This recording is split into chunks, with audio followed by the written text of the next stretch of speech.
Isang marangyang hapunan ang nakatakdang dumating sa bahay ni Don Santiago. Tila isang balita sa dyaryo ang pangyayari niya. Mabilis na kumalat sa buong lungsod. Bakit? Dahil ang handaan nito ay para sa nagbabalik ng isang binatang 7 taon na nawawala sa Europa, si Don Crisostomo Ibarra. Ngunit sa gitna ng hapagkainan at kinang ng mga lonta, hindi lang pagkain ang nakahain. Isang kamay ang inilahad para sa pagkakaibigan, ngunit isang malamig na titig mula kay Padre Damaso ang sumalubong sa kanya. Sa gitna ng hapunan, naging sentro ng usapan ang pagbabalik ni Ibarra mula sa Europa. Sa bawat sagot ng binata, nasusukat ang lalim ng kanyang karanasan at ang pagkakaiba ng kanyang mga nakita sa banyagang lupa kumpara sa atrasadong kalagayan ng Pilipinas. Marahang naglalakad si Ibarra na walang tiyak na patutunguhan. Nakarating siya hanggang sa liwasan ng binundok, nang biglang maramdaman niya ang marahang dantay ng isang kamay sa kanyang balikat, na si Teniente Guevara. Matapos ang 7 taong pagkawalay, muling nagtagpo ang mga pusong nangako sa isa't isa sa azotea ni Kapitan Tiago. Sa ilalim ng liwanag ng buwan, sariwa pa ang mga alaala, ang mga tuyong dahon, at ang lumang liham na nagsilbing saksi sa kanilang pag-ibig sa gitna ng distansya. Ngunit sa gitna ng kanilang suyuan, hindi nagkaligtaan ang pait ng nakaraan. Binalot ng anino ng sinapit ng ama ni Ibarra ang kanilang pag-uusap na nagbigay ng bigat sa bawat pangakong ninitawan. Sa gabing iyon, pinagtagpo ang 2 pusong nakatali sa pag-ibig. Ngunit nakagapos din sa mga lihim at unos ng kanilang kapalaran. Isang araw, natagpuan ng mga pastol ang matanda na nakabitin sa punong na balete at ito'y nabubulok na. Makalipas ang ilang buwan, isang binatang mistiso na nagngangalang Saturnino na dumating sa puok na nabili ng matandang Kastila. Nang tumanda si Don Saturnino ay saka lamang niya naisipang mag-asawa. Ang napangasawa niya ay isang taga Maynila at sila'y nagkaanak ng isang lalaki, si Don Rafael na ama ni Crisostomo Ibarra. Ang kapangyarihan ng Kura San Diego'y halos kapareho ng kapangyarihan ng Papa ng Batikano at ang alperes ng Guardia Civil ay sa hari ng Italia. Madalas magkapingki ang dalawang makapangyarihan sapagkat nagpapaligsahan sa taglay na kapangyarihan. Sa dulo ng isang makipot na landas sa dakong kanluran ng San Diego ay naroon ng mga libingan ng mga patay. Masukal ang buong libingan at pinanggubatan ng mga damo at halamang gumagapang na tanging palamuti ng mga bangkay na nahihimlay roon. 2 tao ang umuhukay ng paglilibingan sa tabi ng pader na waring babagsak na. Ang isa'y datihan ng silpoterero at ang isa na may baguhan, kaya't sunod-sunod ang kanilang paglura at ang paghithit ng sigarilyo.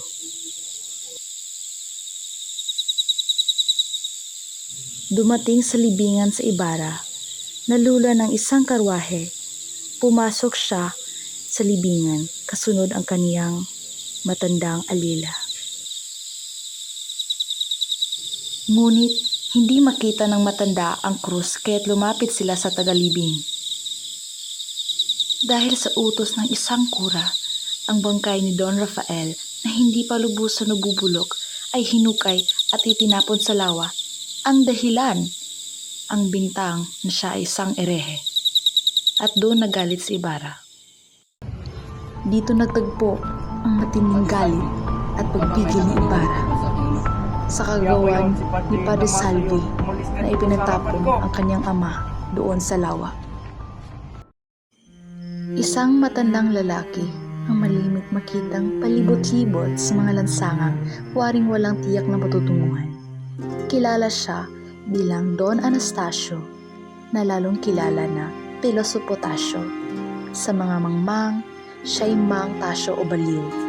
Itinuon na lamang ang sarili sa pagbabasa ng maaklat hanggang sa pababayaan niya ang kaniyang mga minanang kayaman. Si Basilio at Crispin Ang dalawang magkapatid ay pilit nagtatrabaho upang matulungan ang kanilang ina. Ngunit sa loob ng kumbento, hindi sila itinuring na bata. Sila ay aliping pagod, gutom, at takot. Pinagbintangan si Crispin ng pagnanakaw sa kabila ng kanyang pagtanggi at pagluha. Hindi siya pinakinggan. Ang sistema, dapat sana ay nagturo ng kabutihan, ay siya mismo naging instrumento ng kawalang katarungan. Sa gitna ng takot, nagplano ang magkapatid na magkita. Pangarap nilang makauwi, makapiling ang kanilang ina, at takasan ang malupit na mundo ng sakristiya.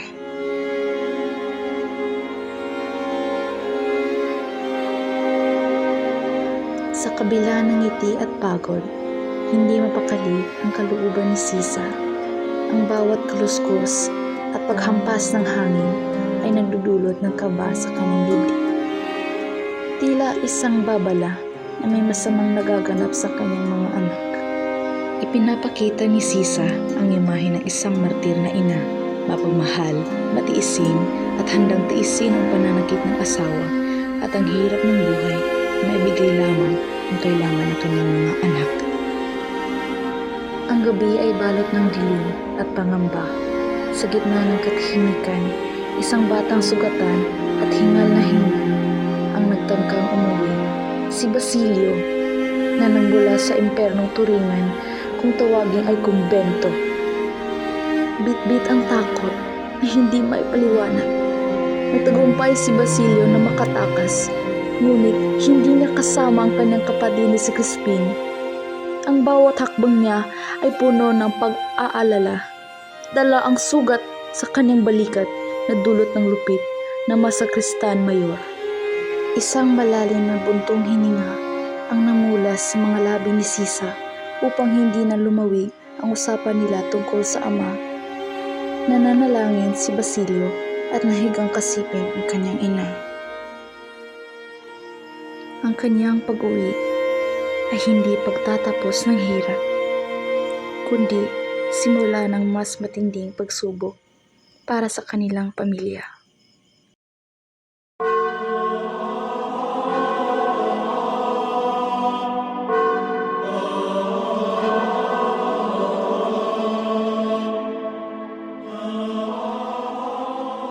Kinakabahan si Sisa habang umaakyat ng hagdanan. Iniisip niya kung ano ang sasabihin sa kura upang maipagtanggol ang kanyang anak at mapaglubag ang galit ng pari.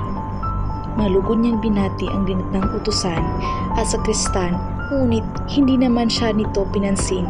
Gayon din, ang tagapagluto'y nagpakita sa kanya ng panlalamig. Maingat niyang iniayos sa isang hapag ang kanyang dalawang sariwang kulay. Kinailangang ipagtulakan pa si Sisa bago napababa sa hagdanan.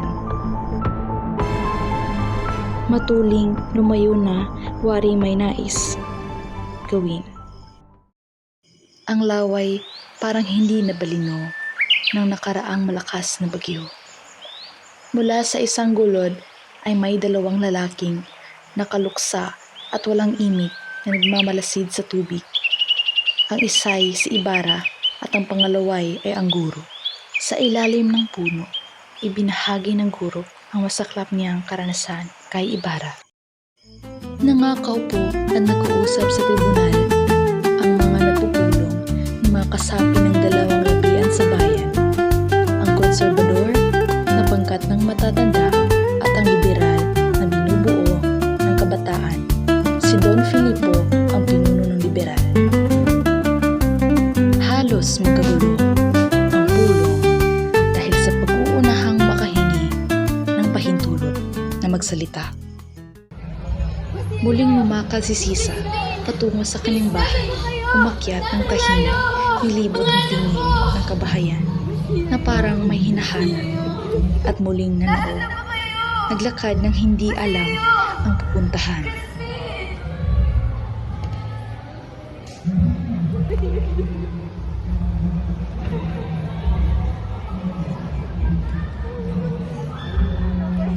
kinabukasan, si Sisay makikitang pagalagala, umaawit at nakikipag-usap sa lahat ng nilikha. Tumating na ang pinakahihintay na araw sa San Diego, ay ang pagdiriwang ng piyesta ng San Diego.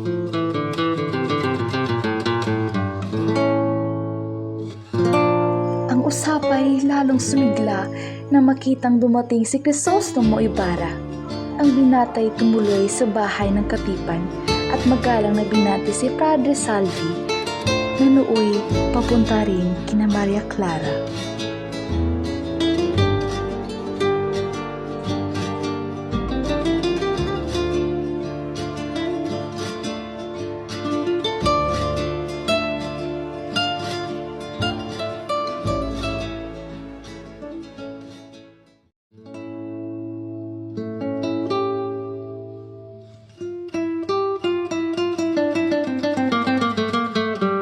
At nang sandaling iyon ay nakikita na rin ang kanyang iniiro.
Muling nagkita na ang dalawa at pinag-usapan na darating na pista.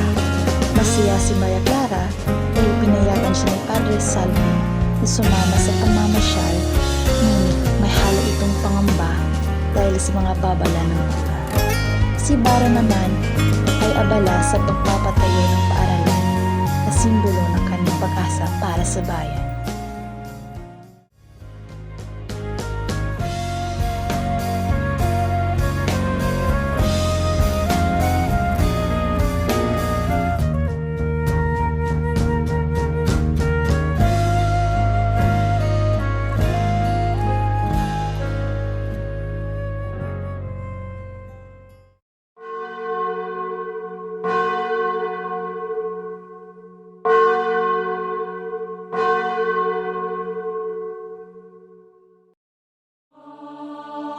Nagsimula ang misa. Dumating din ang pinakahihintay ng lahat, ang sermon ni Padre Damaso.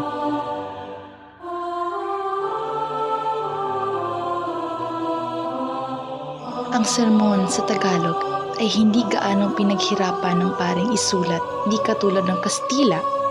Winasakan sa panlalait ng mga Indio at pagpuri sa mga Pransiskano ang sermon.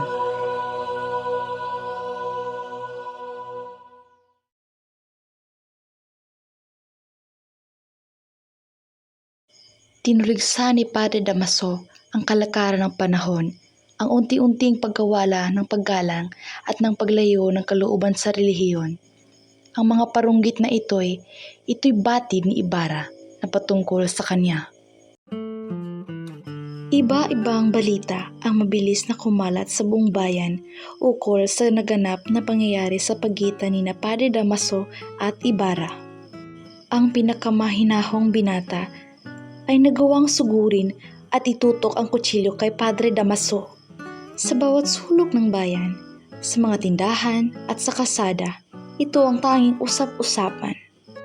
Ang ilan ay natatakot sa pagiging ganti ng simbahan, ang iba naman ay palihim na humahanga sa katapangan ni Ibarra.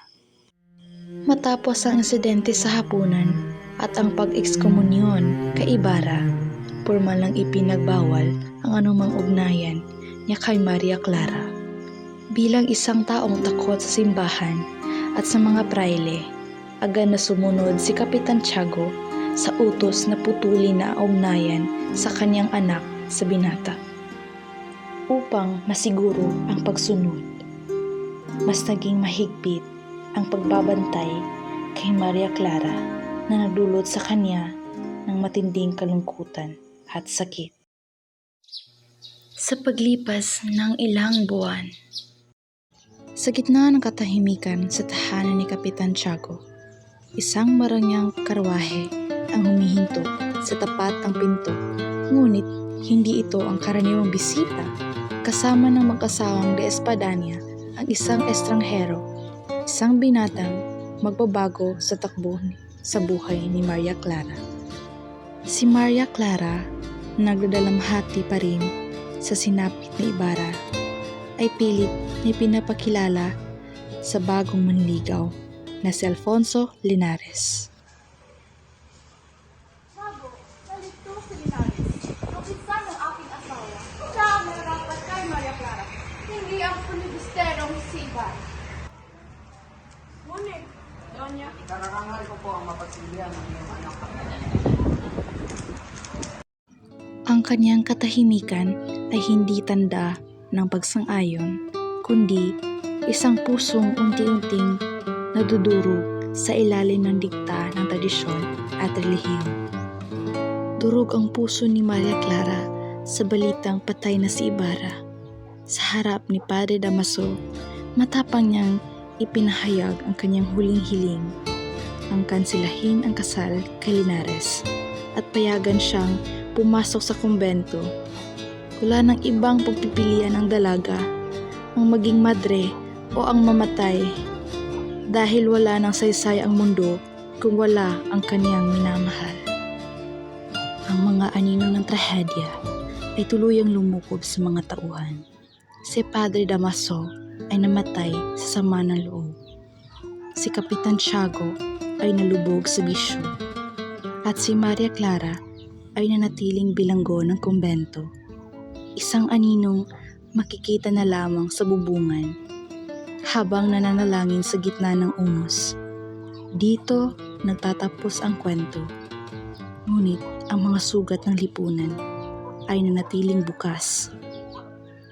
Naghihintay ng bagong umaga. Mula sa makasaysayang nobelang isinulat ni Dr. Jose P. Rizal, ang Noli Me Tangere.